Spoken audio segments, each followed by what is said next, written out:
ನಮಸ್ತೆ ಎಲ್ರಿಗೂ. ನಾನು Shweta. Comparative government and politics ಅಥವಾ ತೌಲನಿಕ ಸರ್ಕಾರ ಮತ್ತು ರಾಜಕೀಯ ವಿಷಯಕ್ಕೆ ಸಂಬಂಧಿಸಿದಂತಹ ಸ್ಟ್ರಕ್ಚರಲ್ ಫಂಕ್ಷನಲ್ ಅಪ್ರೋಚ್ ಅಥವಾ ರಚನಾತ್ಮಕ ಕಾರ್ಯಾತ್ಮಕ ವಿಧಾನವನ್ನು ಈ ಹಿಂದಿನ ತರಗತಿಯಲ್ಲಿ ಮಾಡಿದ್ದೆ. ಇವತ್ತು ನಾವು ಕಲಿಬೇಕಾಗಿರುವಂಥದ್ದು ಸಿಸ್ಟಮ್ ಅಪ್ರೋಚ್ ಅಥವಾ ವ್ಯವಸ್ಥಾ ದೃಷ್ಟಿಕೋನ ಅಂತ.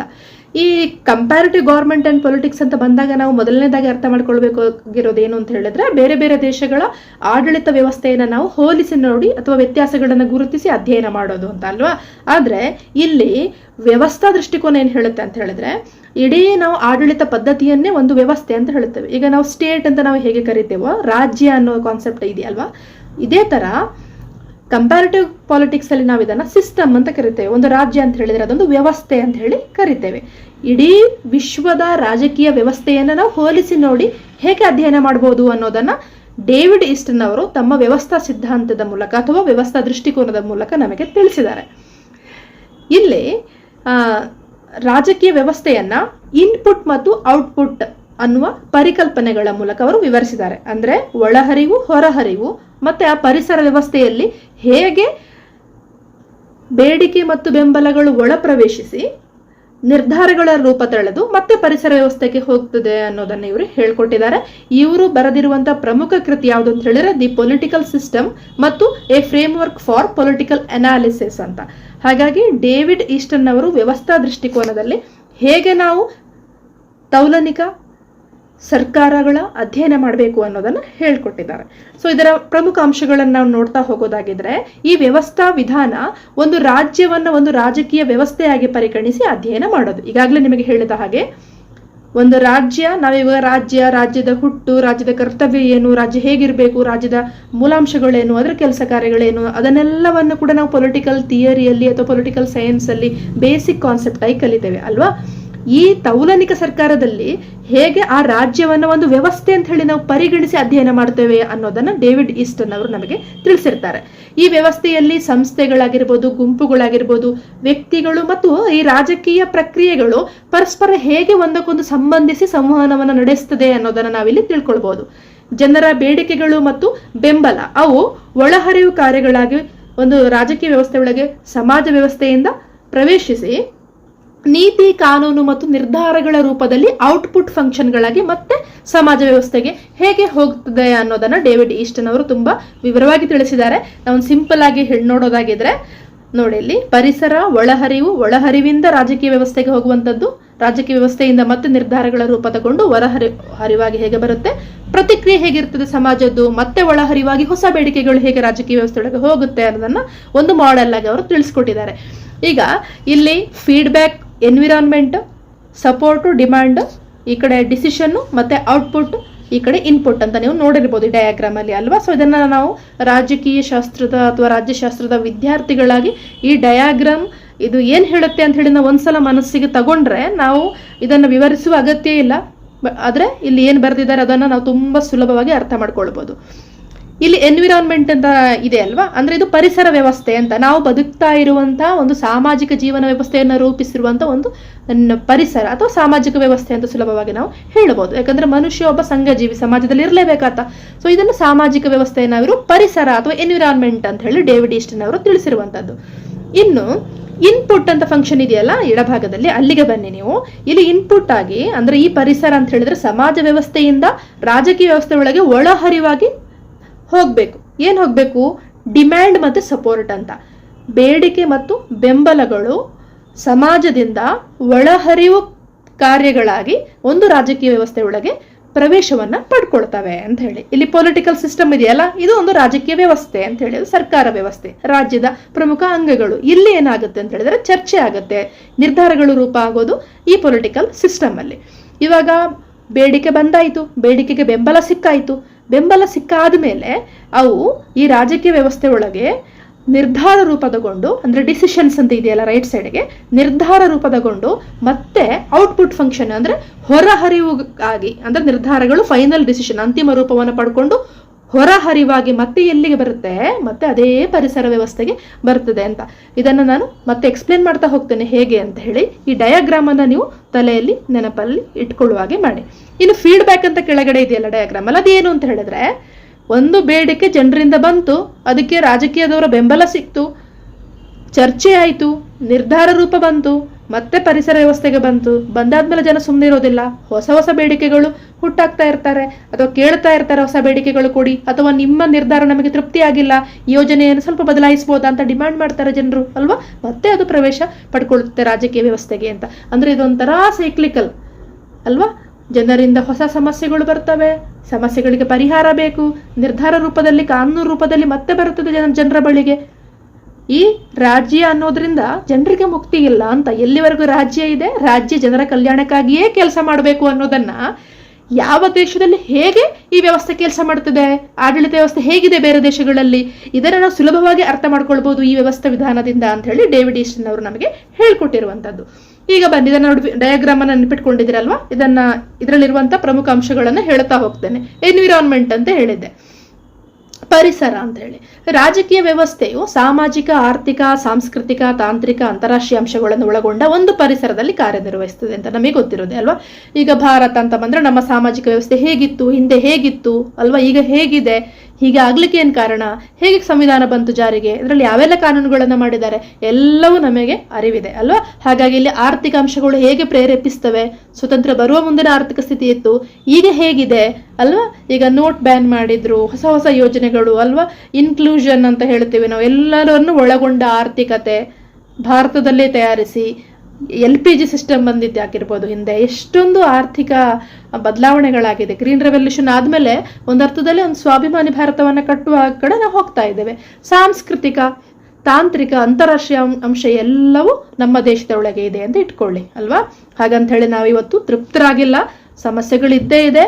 75 ವರ್ಷ ಆದ್ರೂ ಭಾರತದಲ್ಲಿ ಸಮಸ್ಯೆಗಳಿದ್ದೇ ಇದೆ. ಯಾಕಂದ್ರೆ ಜನರಿದ್ದಾರೆ, ಜನರ ಅವಶ್ಯಕತೆ ಇದೆ, ಅವರ ಅವಶ್ಯಕತೆಗಳನ್ನ ಪೂರೈಸುವುದು ರಾಜ್ಯದ ಕೆಲಸ ಅಲ್ವಾ. ಇದನ್ನ ತಲೆಯಲ್ಲಿಟ್ಕೊಳ್ಳಿ. ಪರಿಸರ ಅಂದ್ರೆ ಏನು ಅಂದ್ರೆ ನಾವು ಬದುಕ್ತಾ ಇರುವಂತ ಸಮಾಜ ವ್ಯವಸ್ಥೆ, ಆಯ್ತಾ. ಇನ್ನು ಇನ್ಪುಟ್ ಫಂಕ್ಷನ್ ಅಂತ ಅಲ್ಲಿ ಇತ್ತಲ್ಲ ಡಯಾಗ್ರಾಮ್ ಅಲ್ಲಿ, ಅದೇನು ಇನ್ಪುಟ್ ಫಂಕ್ಷನ್ಸ್ ಅಂತಂದ್ರೆ ಅಂದ್ರೆ ಇಲ್ಲಿ ಬೇಡಿಕೆ ಮತ್ತು ಬೆಂಬಲ ಅಂತ, ಡಿಮ್ಯಾಂಡ್ ಮತ್ತು ಸಪೋರ್ಟ್ಸ್ ಅಂತ ನೀವು ನೋಡಿದಿರಿ. ಏನಿದು ಅಂತ ಹೇಳಿದ್ರೆ, ಈ ಬೇಡಿಕೆ ಮತ್ತು ಬೆಂಬಲಗಳು ಈ ರಾಜಕೀಯ ವ್ಯವಸ್ಥೆಯೊಳಗೆ ಒಳಹರಿವಾಗಿ ಪ್ರವೇಶಿಸ್ತದೆ ಅಂತ. ಸಮಾಜದಿಂದ ಬೇಡಿಕೆ ಮತ್ತು ಬೆಂಬಲಗಳು ರಾಜಕೀಯ ವ್ಯವಸ್ಥೆ ಒಳಗೆ ಪ್ರವೇಶ ಮಾಡುವುದನ್ನ ನಾವು ಇನ್ಪುಟ್ ಫಂಕ್ಷನ್ ಅಂತ ಹೇಳಿ ಕರಿತೇವೆ, ಒಳಹರಿವಿನ ಕಾರ್ಯಗಳು ಅಂತ. ಯಾವುದಿಲ್ಲಿ ಬೇಡಿಕೆ ಯಾವುದೆಲ್ಲ ಅಂತಂದ್ರೆ, ಶಿಕ್ಷಣ, ಉದ್ಯೋಗ, ಸಾಮಾಜಿಕ ಭದ್ರತೆ, ಸಮಾನ ಹಕ್ಕು, ಸಾರ್ವಜನಿಕ ಅವಕಾಶಗಳನ್ನ ನಾವು ಕೇಳುತ್ತೇವೆ ರಾಜಕೀಯ ಕ್ಷೇತ್ರದ ಜೊತೆಗೆ ಅಲ್ವಾ. ನಮಗೆ ಒಳ್ಳೆ ಶಿಕ್ಷಣ ಬೇಕು, ಶಿಕ್ಷಣ ನೀತಿಯನ್ನ ಬದಲಾಯಿಸಿ, ಅಥವಾ ಈ ಇರುವ ಶಿಕ್ಷಣ ವ್ಯವಸ್ಥೆಯಿಂದ ನಮಗೆ ಉದ್ಯೋಗ ಲಭಿಸ್ತಾ ಇಲ್ಲ, ಎಷ್ಟೋ ಯುವಕರು ಇವತ್ತು ಕಾಯ್ತಾ ಇದ್ದಾರೆ ಯಾವಾಗ ಒಂದು ಒಳ್ಳೆಯ ಉದ್ಯೋಗ ಸಿಗಬಹುದು, ನಮ್ಮ ಆರ್ಥಿಕ ವ್ಯವಸ್ಥೆ ಸುಧಾರಿಸಬಹುದು ಅಂತ ಹೇಳಿ. ಸಾಮಾಜಿಕ ಭದ್ರತೆ ಬೇಕು ನಮಗೆ ಅಲ್ವಾ. ಎಷ್ಟೋ ವಯಸ್ಕರನ್ನ ಇವತ್ತು ಕೂಡ ನಾವು ಅನಾಥಾಶ್ರಮಕ್ಕೆ ಕಳಿಸುವಂತ ಸ್ಥಿತಿಯನ್ನ ನೋಡಿದ್ದೇವೆ. ಅವರಿಗೂ ಸಾಮಾಜಿಕ ಭದ್ರತೆ ಬೇಕು, ಸಾಮಾಜಿಕ ನ್ಯಾಯ ಎಲ್ರಿಗೂ ಬೇಕು, ಸಮಾನ ಹಕ್ಕುಗಳು ಬೇಕು ಅಲ್ವಾ. ಒಬ್ಬ ತನ್ನ ಹಕ್ಕುಗಳನ್ನ ಅನುಭವಿಸಿ ಆತ ಸಮಾಜದಲ್ಲಿ ಉತ್ತಮ ಸ್ಥಾನವನ್ನು ಪಡೆಯುವುದಲ್ಲ, ಬದಲಾಗಿ ಅವಕಾಶ ವಂಚಿತರಿಗೂ ಹಕ್ಕುಗಳು ಬೇಕು, ಮಹಿಳೆಯರಿಗೆ ಬೇಕು, ಮಕ್ಕಳಿಗೆ ಬೇಕು, ಅಲ್ಪಸಂಖ್ಯಾತರಿಗೆ ಬೇಕು ಅಲ್ವಾ.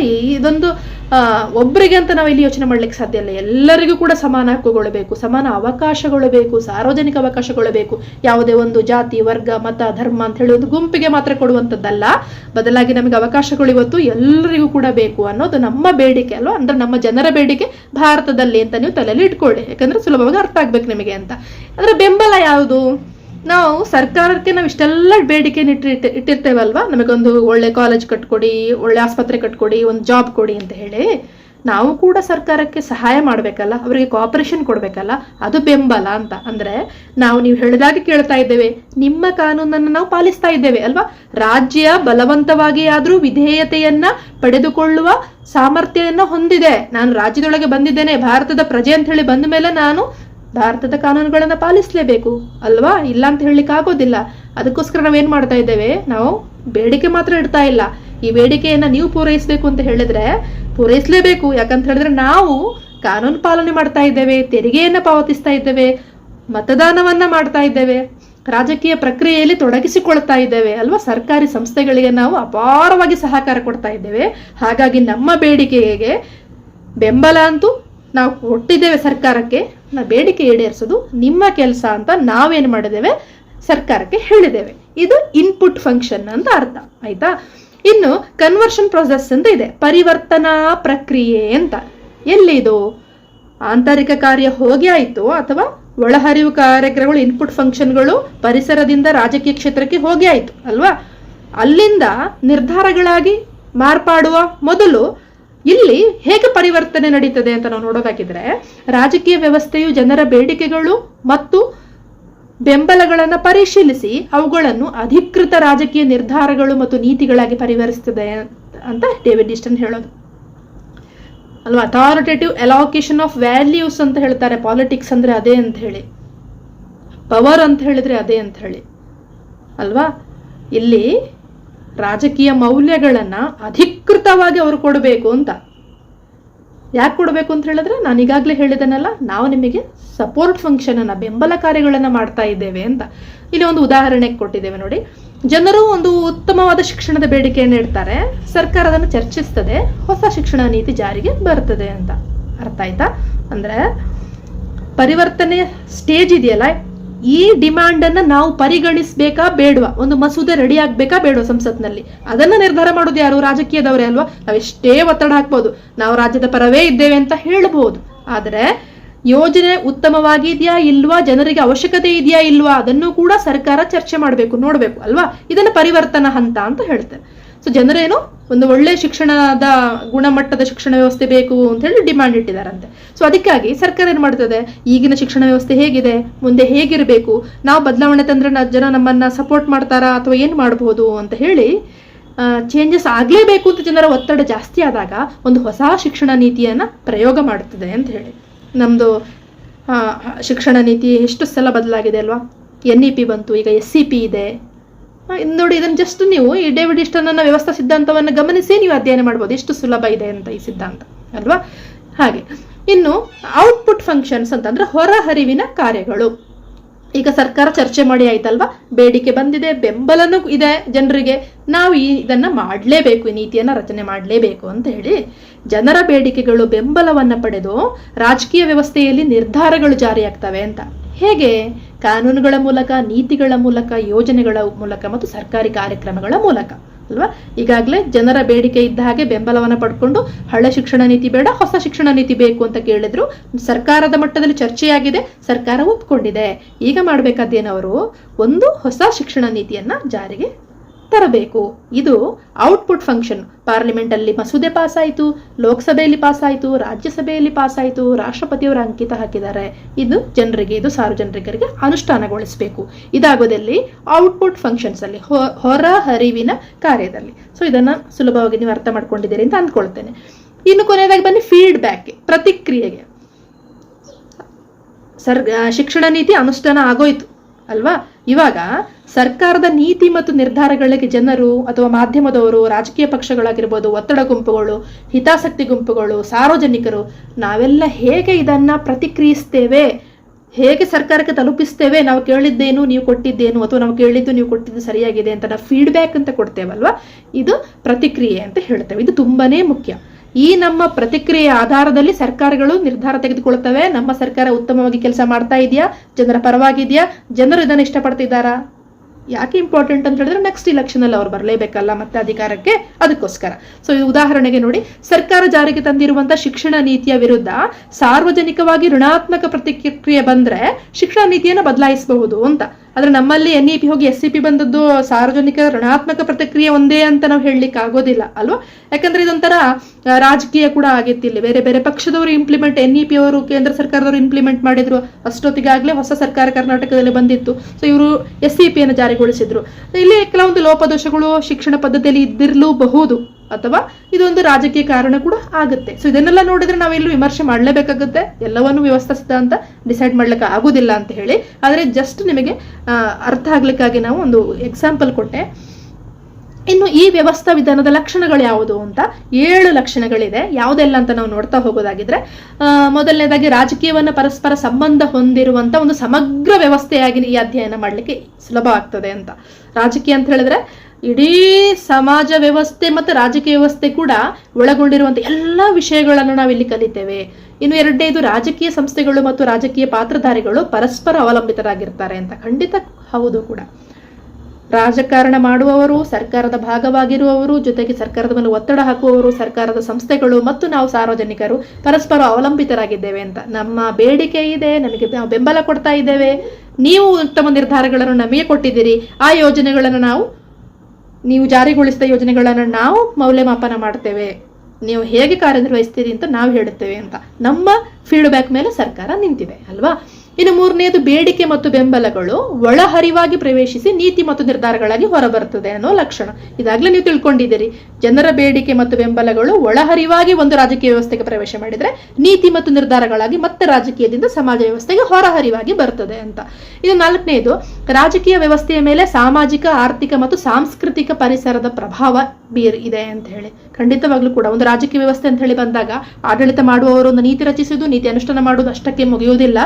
ಅದರ ಬದಲಾಗಿ ಬೇರೆ ಬೇರೆ ಅಂಶಗಳು, ಈಗ ಸಾಂಸ್ಕೃತಿಕ ಅಂಶ ಆಗಿರ್ಬೋದು, ಆರ್ಥಿಕ, ಸಾಮಾಜಿಕ ಎಲ್ಲ ರೀತಿಯ ಅಂಶಗಳು ಕೂಡ ರಾಜಕೀಯದ ಮೇಲೆ ಪ್ರಭಾವವನ್ನ ಬೀರ್ತಾನೇ ಇರ್ತದೆ. ಅದು ನಿಲ್ಲೋದಿಲ್ಲ, ಮುಂದೇನೂ ನಡೀತಾ ಇರ್ತದೆ ಅಂತ ಹೇಳಿ.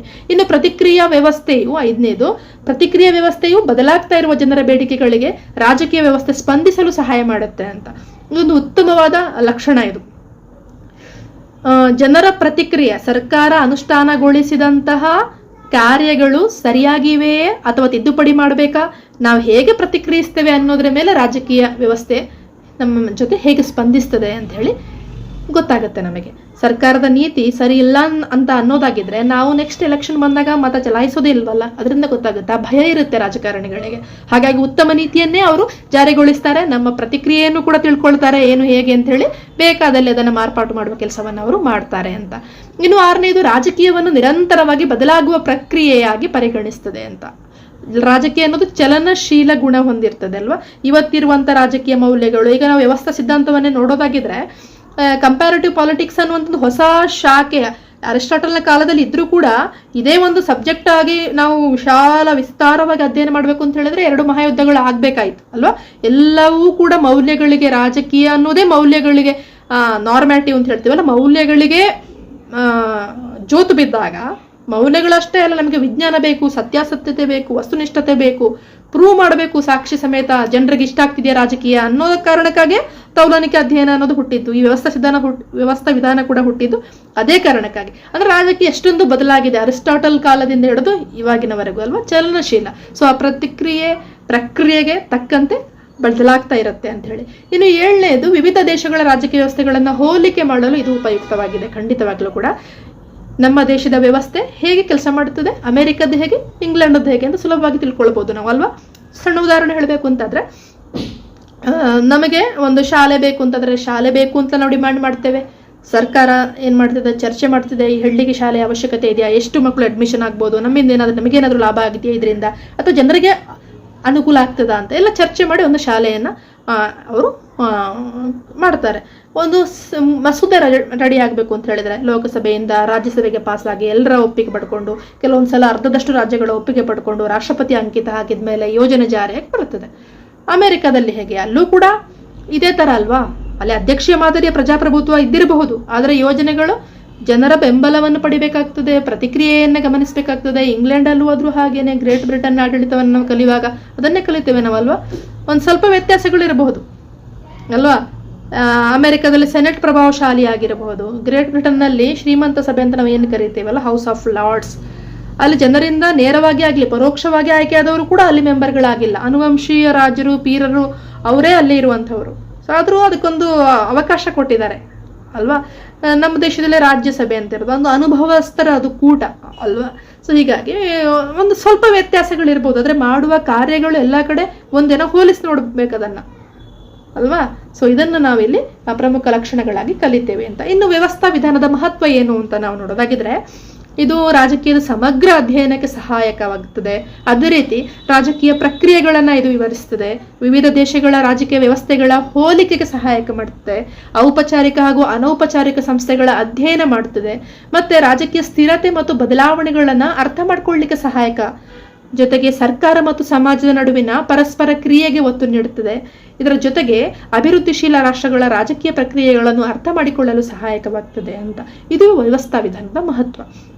ಈಗಾಗಲೇ ನಾವು ತಿಳ್ಕೊಂಡ ಹಾಗೆ ವಿಶ್ವದಲ್ಲಿ ಬೇರೆ ಬೇರೆ ರಾಜಕೀಯ ವ್ಯವಸ್ಥೆಗಳಿರಬಹುದು, ಕಾರ್ಯಗಳು ಬೇರೆ ಬೇರೆ ಆಗಿರ್ಬೋದು, ಕೆಲವು ಕಾರ್ಯಗಳು ಸಾಮ್ಯತೆಯನ್ನು ಹೊಂದಿರಬಹುದು, ಕೆಲವು ವ್ಯತ್ಯಾಸಗಳನ್ನು ಹೊಂದಿರಬಹುದು. ಅದು ಹೇಗೆ, ಎಲ್ಲಿ ಏನು ವ್ಯತ್ಯಾಸ ಆಗಿದೆ ಅಥವಾ ನಾವೇನು ಅದನ್ನು ಅಳವಡಿಸ್ಕೊಳ್ಬೇಕು, ಇದೆಲ್ಲವನ್ನು ಕೂಡ ಆ ವ್ಯವಸ್ಥೆಯನ್ನು ಕಲಿತಾಗ ಹೇಗೆ ಸಮಾಜದಿಂದ ರಾಜಕೀಯ ವ್ಯವಸ್ಥೆ ಒಳಗೆ ಬೇಡಿಕೆ ಬರುತ್ತದೆ, ಆ ಬೇಡಿಕೆ ಹೇಗೆ ರಾಜಕೀಯ ವ್ಯವಸ್ಥೆಯಿಂದ ನಿರ್ಧಾರ ರೂಪ ತಾಳ್ಕೊಂಡು ಮತ್ತೆ ಜನರ ಕಡೆಗೆ ಹೋಗ್ತದೆ, ಜನರಿಗಿಂದ ಹೊಸ ಬೇಡಿಕೆ ಹೇಗೆ ಸೃಷ್ಟಿಯಾಗಿ ಮತ್ತೆ ರಾಜಕೀಯ ಕ್ಷೇತ್ರದೊಳಗೆ ಒಳಪ್ರವೇಶ ಮಾಡ್ತದೆ ಅನ್ನೋದನ್ನು ನಾವಿಲ್ಲಿ ಕಲಿತೇವೆ ಅಂತ. ಇನ್ನು ಇದರ ಮಿತಿಗಳೇನು ಅಂತ, ವ್ಯವಸ್ಥಾ ವಿಧಾನದ ಮಿತಿ ಏನು ಅಂತ ನಾವು ನೋಡೋದಾಗಿದ್ರೆ, ಪ್ರಾಯೋಗಿಕವಾಗಿ ಅನ್ವಯಿಸ್ಲಿಕ್ಕೆ ಇದು ತುಂಬಾ ಕಷ್ಟ ಆಗಬಹುದು ಅಂತ ಹೇಳಿ. ಕೆಲವು ಜನರ ಬೇಡಿಕೆ, ನೂರಾರು ಬೇಡಿಕೆ ಇರ್ತದೆ, ಎಲ್ಲದಕ್ಕೂ ರಾಜಕೀಯದವರು ಮಹತ್ವ ಕೊಡ್ತಾರೆ ಅಂತ ಹೇಳಲಿಕ್ಕೆ ಆಗೋದಿಲ್ಲ ಅಲ್ವಾ. ಕೆಲವು ಮಸೂದೆಗಳು ಸಂಸತ್ನಲ್ಲಿ ಎಷ್ಟೇ ಇಂಪಾರ್ಟೆಂಟ್ ಆಗಿದ್ರೂ ಕೂಡ ಪಾಸ್ ಆಗೋದೇ ಇಲ್ಲ. ಕೆಲವೊಮ್ಮೆ ರಾಜಕೀಯನೇ ಜಾಸ್ತಿ ಮುಖ್ಯ ಆಗ್ತದೆ, ಪಕ್ಷದ ಲಾಭನೇ ಯೋಚನೆ ಮಾಡೋದು ಜಾಸ್ತಿ, ಜನರ ಲಾಭ ಯಾರು ಯೋಚನೆ ಮಾಡೋರು ಇಲ್ಲದಾಗ ಆಗುತ್ತೆ ಕೆಲವೊಮ್ಮೆ ಅಲ್ವಾ. ಹಾಗೆ ಪ್ರಾಯೋಗಿಕವಾಗಿ ಎಲ್ಲವೂ ಕೂಡ ಬೆಂಬಲ, ಬೇಡಿಕೆ ಇದೆಲ್ಲವೂ ಕೂಡ ಪರಿವರ್ತನೆಯ ರೂಪ ತಾಳಿ ಚರ್ಚೆ ಮಾಡಿ ನಿರ್ಧಾರಗಳು ಬಂದೇ ಬರ್ತವೆ ಅಂತ ಹೇಳಲಿಕ್ಕೆ ಆಗುವುದಿಲ್ಲ. ಅರ್ಧಕ್ಕೆ ಕೆಲವು ನಿಂತು ಹೋಗ್ಬೋದು, ಕೆಲವು ಕಂಪ್ಲೀಟ್ ಆದರೂ ಕೂಡ ಅನುಷ್ಠಾನದಲ್ಲಿ ವಿಳಂಬ ಆಗಿ ಏನು ಹೇಳೋದು, ಫೇಲ್ಯೂರ್ ಆಗ್ಬೋದು ಅಲ್ವಾ. ಹಾಗಾಗಿ ಇದು ಇನ್ಪುಟ್, ಔಟ್ಪುಟ್ ಮತ್ತು ಫೀಡ್ಬ್ಯಾಕ್ಗಳನ್ನು ನಿಖರವಾಗಿ ಅಳೆಯೋದು ಕಷ್ಟ, ಸತ್ಯ ಕೂಡ ಅದು. ಒಳಬರುವ ಸಮಾಜದಿಂದ ರಾಜಕೀಯ ಕ್ಷೇತ್ರದೊಳಗೆ ಒಳಹರಿವಾಗಿ ಬರುವಂಥ ಕಾರ್ಯಗಳು, ಇದನ್ನು ಹೇಗೆ ನಾವು ಅಳತೆ ಮಾಡ್ತೇವೆ, ಸಾಧ್ಯ ಇಲ್ಲ ಅಲ್ವಾ. ಔಟ್ಪುಟ್, ಫೀಡ್ಬ್ಯಾಕು, ಕೆಲವೊಮ್ಮೆ ಜನರು ಹೇಳ್ತಾರೆ ಯಾವ ಸರ್ಕಾರನೂ ಕೆಲಸ ಮಾಡಲಿಲ್ಲ ಅಂತ, ಅದೇ ರಾಜಕಾರಣಿಗಳು ಮನೆಗೆ ಬಂದಾಗ ನೀವು ತುಂಬ ಚೆನ್ನಾಗಿ ಕೆಲಸ ಮಾಡ್ತೀರಿ ಅಂತ ಹೇಳ್ತಾರೆ. ಅಂದರೆ ಮನಸ್ಥಿತಿಗೆ ವ್ಯಕ್ತಿಯನ್ನು ನೋಡಿದಾಗ ಟೈಮ್ ಎಲ್ಲದಕ್ಕೂ ಅಲ್ವಾ. ಹಾಗಾಗಿ ರಾಜಕೀಯನೇ ಡೈನಾಮಿಕ್, ಸೊ ಹಾಗಾಗಿ ಬದಲಾಗ್ತಾ ಇರುತ್ತೆ. ನಾವು ಒಬ್ಬನ ಅಭಿಪ್ರಾಯ ಇವತ್ತು ಒಂದಿರ್ಬೋದು, ನಾಳೆ ಇನ್ನೊಂದಿರ್ಬೋದು, ರಾಜಕಾರಣಿಗಳು ಹಾಗೇನೆ. ಸೊ ಹಾಗಾಗಿ ಇದನ್ನು ನಿಖರವಾಗಿ ನಾವು ಡೇವಿಡ್ ಹೇಳಿದ ಹಾಗೆ ಅಳಿತಾ ಕೂರ್ಲಿಕ್ಕೆ ಆಗೋದಿಲ್ಲ ಆಯ್ತಾ. ಇನ್ನು ವ್ಯವಸ್ಥೆಯ ಸ್ಥಿರತೆಗೆ ಹೆಚ್ಚು ಒತ್ತು ಕೊಡ್ತದೆ ಅಂತ, ಮತ್ತೆ ಕ್ರಾಂತಿಕಾರಿ ಅಥವಾ ಮೂಲಭೂತ ಬದಲಾವಣೆಗೆ ಕಡಿಮೆ ಗಮನ ಕೊಡೋದು ಅಂತ ಹೇಳಿ. ಇದು ವ್ಯವಸ್ಥೆ ಇರೋದೇ ಹೀಗೆ, ಡಿಮ್ಯಾಂಡ್ ಬಂತು, ಆ ಕಡೆಯಿಂದ ಡಿಸಿಷನ್ ಬಂತು, ಫೀಡ್ಬ್ಯಾಕ್ ಬಂತು ಅಂತ ಹೇಳಿ ವ್ಯವಸ್ಥೆ ಹೀಗೇ ನಡಿಬೇಕು ಅಂತ ಡೇವಿಡ್ ಇಸ್ಟನ್ ಒಂದು ತಲೆಯಲ್ಲಿಟ್ಕೊಂಡು ಇದನ್ನು ವಿಧಾನವನ್ನು ಕೊಟ್ಟರಲ್ಲ. ಆದರೆ ಇಲ್ಲಿ ಹೆಚ್ಚು ಹೊಸದಾಗಿ ಕ್ರಾಂತಿಕಾರಿಯಾಗಿ ಏನಾದರೂ ಚೇಂಜಸ್ ಮಾಡ್ಬೋದಾ ಪಾಲಿಟಿಕ್ಸಲ್ಲಿ, ಅದನ್ನು ಜಾಸ್ತಿಯಲ್ಲಿ ಹೇಳೋದಿಲ್ಲ. ಇನ್ನು ಕೆಲವು ವಿದ್ವಾಂಸರ ಪ್ರಕಾರ ಈ ಮಾದರಿಯು ಪಾಶ್ಚಾತ್ಯ ರಾಜಕೀಯ ಅನುಭವಗಳಿಂದ ಹೆಚ್ಚು ಪ್ರಭಾವಿತವಾಗಿದ್ದು ಎಲ್ಲ ದೇಶಗಳ ರಾಜಕೀಯ ವ್ಯವಸ್ಥೆಗಳನ್ನು ಸಮರ್ಪಕವಾಗಿ ವಿವರಿಸಲಿಕ್ಕೆ ಸಾಧ್ಯವಾಗೋದಿಲ್ಲ ಅಂತ ಹೇಳಿ. ಕೆಲವರೇನು ಹೇಳ್ತಾರೆ ಅಂತ ಹೇಳಿದ್ರೆ, ಇದು ಯುರೋಸೆಂಟ್ರಿಕ್ ಥರ ನಾವು ಕರಿತೇವಲ್ಲ, ಈಗ ಕಂಪ್ಯಾರಿಟಿವ್ ಪಾಲಿಟಿಕ್ಸ್ ಶುರುವಾಗಿದ್ದೇ ಹಳೆಯ ಅಧ್ಯಯನ ವಿಧಾನಗಳು ಯುರೋಸೆಂಟ್ರಿಕ್ ಆಗಿವೆ ಅಂತ, ಯುರೋಪನ್ನು ಗಮನಿಸಿ ಅದನ್ನೆಲ್ಲ ಮಾಡಿದ್ದಾರೆ ಅಂತ, ಐತಿಹಾಸಿಕ ವಿಧಾನ, ತಾತ್ವಿಕ ವಿಧಾನ, ಕಾನೂನಾತ್ಮಕ ವಿಧಾನ ಎಲ್ಲ ಮಾಡಿದಾರಲ್ಲ. ಅದೇ ರೀತಿ ಇದು ಕೂಡ ಯುರೋಪಿಂದ ಪ್ರಭಾವ ಪಡ್ಕೊಂಡಿರುವಂಥ ಒಂದು ವಿಧಾನ ಎಲ್ಲ ದೇಶಗಳಿಗೆ ಅನ್ವಯಿಸ್ಲಿಕ್ಕೆ ಆಗೋದಿಲ್ಲ. ಈಗ ಏಷ್ಯಾ, ಆಫ್ರಿಕಾ, ದಕ್ಷಿಣ ಅಮೆರಿಕಾದಂಥ ಬಹುಪಾಲು ಬೆಳೀತಾ ಇರುವಂಥ, ಅಭಿವೃದ್ಧಿ ಹಂತಕ್ಕೆ ಹೋಗ್ತಾ ಇರುವಂಥ ದೇಶಗಳಲ್ಲಿ ಬೇರೆ ಬೇರೆ ರೀತಿಯ ವ್ಯವಸ್ಥೆಗಳು, ಅಲ್ಲಿನ ಸಮಾಜ ವ್ಯವಸ್ಥೆ ಬೇರೆ ಇರ್ತದೆ ಅಲ್ವಾ. ಇಂಥ ಸಮಾಜದ ವ್ಯವಸ್ಥೆಯಲ್ಲಿ ನೂರಾರು ಸಮಸ್ಯೆಗಳಿರ್ತವೆ, ಬೇಡಿಕೆಗಳು ನೂರೆಂಟಿರ್ತವೆ. ಒಂದೇ ನಿರ್ಧಾರವಾಗಿ ಹೇಗೆ ಎಲ್ಲ ಹೊರಬರಲಿಕ್ಕೆ ಸಾಧ್ಯ? ಚೀನಾದ ಸರ್ಕಾರ ಬೇರೆ ಇದೆ, ಭಾರತದ್ದು ಬೇರೆ ಇದೆ, ಸಮಸ್ಯೆಗಳು ನೂರೆಂಟಿದೆ. ಹೀಗಾಗಿ ಎಲ್ಲವನ್ನು ಒಂದೇ ತಕ್ಕಡಿಲ್ಲಕ್ಕೆ ತೂಗ್ಲಿಕ್ಕೆ ಆಗೋದಿಲ್ಲ. ಇದು ಈ ವಿಧಾನದ ಮಿತಿ ಅಂತ ಕೆಲವರು ಹೇಳ್ತಾರೆ ಆಯ್ತಾ. ಸೊ ಇದಿಷ್ಟೆಲ್ಲ ಆದ್ಮೇಲೆ ನಾವೇನು ತಿಳ್ಕೊಂಡಿದ್ದೀವಿ, ಡೇವಿಡ್ ಈಸ್ಟನ್ ಅವರ ಈ ವ್ಯವಸ್ಥಾ ಸಿದ್ಧಾಂತದಿಂದ ಏನೆಲ್ಲ ಉಪಯೋಗ ಇದೆ ಅಂತ ತಿಳ್ಕೊಂಡಿದ್ದೀವಿ ಅಲ್ವಾ. ವ್ಯವಸ್ಥಾ ವಿಧಾನವು ತೌಲನಿಕ ಸರ್ಕಾರ ಮತ್ತು ರಾಜಕೀಯದ ಅಧ್ಯಯನವನ್ನು ಹೆಚ್ಚು ಚಲನಶೀಲ, ಸಮಗ್ರ ಮತ್ತು ಪ್ರಕ್ರಿಯಾಧಾರಿತವಾಗಿಸಿದೆ ಅಂತ. ಬದಲಾಗ್ತಾ ಇರುವ ಕಾಲಕ್ಕೆ ಹೇಗೆ ರಾಜಕೀಯವನ್ನು ಅಧ್ಯಯನ ಮಾಡಬಹುದು ಅನ್ನೋದನ್ನು ನಮಗೆ ತಿಳಿಸಿಕೊಡ್ತದೆ ಅಂತ. ಈ ಇನ್ಪುಟ್, ಔಟ್ಪುಟ್, ಫೀಡ್ಬ್ಯಾಕ್ ಮಾದರಿ ಇದೆಯಲ್ಲ, ಸಾಮಾಜಿಕ ಬೇಡಿಕೆಗಳಿಗೆ ರಾಜಕೀಯ ವ್ಯವಸ್ಥೆ ಹೇಗೆ ಸ್ಪಂದಿಸ್ತದೆ ಮತ್ತು ಅಧಿಕೃತ ನಿರ್ಧಾರಗಳನ್ನು ಹೇಗೆ ರೂಪಿಸ್ತದೆ ಎಂಬುದನ್ನು ಅರ್ಥ ಮಾಡಿಕೊಳ್ಳಿಕ್ಕೆ ಈ ವ್ಯವಸ್ಥಾ ಸಿದ್ಧಾಂತ ನಮಗೆ ಅತ್ಯಂತ ಉಪಯುಕ್ತವಾಗಿದೆ ಅಂತ ನಾವು ತಿಳ್ಕೊಳ್ಬಹುದು. ನಮಗೆ ಇನ್ನೂ ತೌಲನಿಕ ವಿಧಾನಗಳನ್ನು ನಾವು ಕಲೀಲಿಕ್ಕಿದೆ. ಹಾಗಾಗಿ ಮತ್ತೆ ನಿಮ್ಮನ್ನು ಭೇಟಿ ಆಗ್ತೇನೆ. ಇದು ತುಂಬ ಸುಲಭವಾಗಿದೆ, ಇದನ್ನು ನೀವು ಅರ್ಥ ಮಾಡ್ಕೊಂಡಿದ್ದೀರಿ ಅಂತ ಅಂದ್ಕೊಳ್ತೇನೆ. ಏನಾದರೂ ಸಂಶಯ ಗೊಂದಲಗಳಿದ್ರೆ ನನಗೆ ಕಮೆಂಟ್ ಮಾಡಿ ತಿಳಿಸಿ. Thank you so much.